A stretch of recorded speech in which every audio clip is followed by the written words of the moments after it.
Oui, bonsoir, bonjour, messieurs, mesdames les journalistes. Alors, quel hommage pour M. Albéomé aujourd'hui?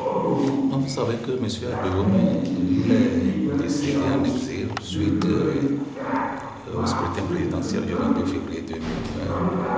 Il était décédé le 3 mars au Ghana. Et donc, en tant que famille politique, nous avons décidé de lui rendre un hommage ce soir, le mercredi, le 3 juillet 2024, dans son siège.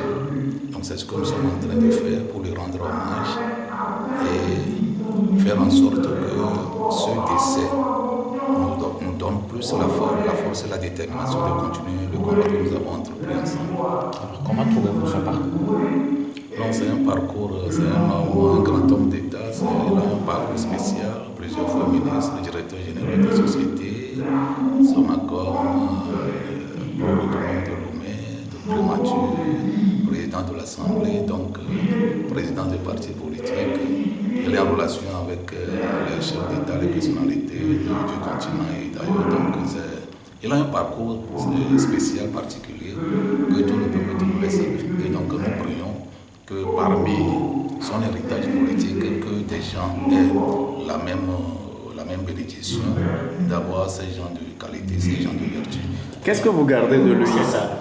Donc vous savez que c'est un homme très déterminé et puis quand il place sa confiance en vous, il vous forme de façon à ce que vous recherchez l'excellence. Vous savez qu'il a été directeur général du port et c'est lui qui a baptisé le slogan du port, la passion de l'efficacité. Donc il cherche l'efficacité et donc quand il est avec ses collaborateurs, il leur montre le chemin.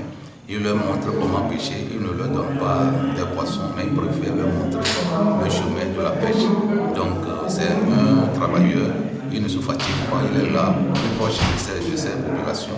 Donc il est là, accessible, il aime le partage. Donc s'il en a un peu, il donne à ses collaborateurs, il donne à tout le monde. Donc c'est un homme de partage, c'est un homme d'humilité, de pardon et surtout de détermination, de résilience. Alors, sa mort pour vous, c'est un vide? Non, c'est un vide qu'on ne peut jamais combler parce que nous, on n'avait jamais imaginé que le 3 mars 2024, on allait nous annoncer son décès puisque on était en train de travailler pour qu'il puisse revenir fin mai 2024. Tout a été déjà prêt, les contacts ont été pris, mais malheureusement que le retour n'a pas été effectué en mai comme on l'a prévu, oui, comme on l'a prévu, son écosystème. Mais bon, nous acceptons tout. Son corps va rentrer demain, jeudi, dans l'après-midi à partir de 14h. Ce grand homme politique, comme vous l'avez décrit, est mort et il n'y aura pas d'hommage national. Comment avez-vous?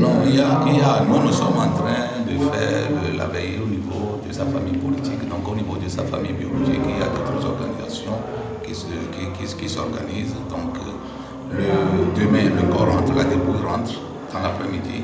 Le vendredi, il y a une veillée nationale. Et puis le samedi, il y a l'enterrement dans son village, dans la préfecture de Yoto. Alors, comment entendez-vous poursuivre son combat? Non, vous savez qu'il a déjà montré le chemin avant de partir. Il y a les équipes qui sont mises en place, il y a le gouvernement légitime, il y a l'écosystème CIDMK, il y a la DMK, il y a les ambassadeurs qui sont là. Donc lui, il n'est pas un président qui se suffisait, il nous a montré le chemin. Donc ça fait qu'il est parti, mais le combat se poursuit. Un message aux acteurs politiques? Non, le message aux acteurs politiques, c'est un appel à l'union, à l'unicité d'action, parce que nous sommes en train de mourir, les opposants, les acteurs politiques sont en train de mourir parce que nous ne sommes pas ensemble. Si nous sommes ensemble, on devient plus fort. Donc aujourd'hui, tout acteur politique doit savoir qu'il n'y a plus question de s'autosuffire. Donc nous sommes condamnés à être ensemble, à nous retrouver rapidement pour définir notre chemin, pour que le Togo soit libéré et que le Togo soit délivré. Monsieur Paul, de quoi est mort le président légitime? Non, on nous apprend qu'il est mort d'une crise cardiaque, mais dans tous les cas, les jours qui arrivent, les années qui arrivent, la vérité va triompher.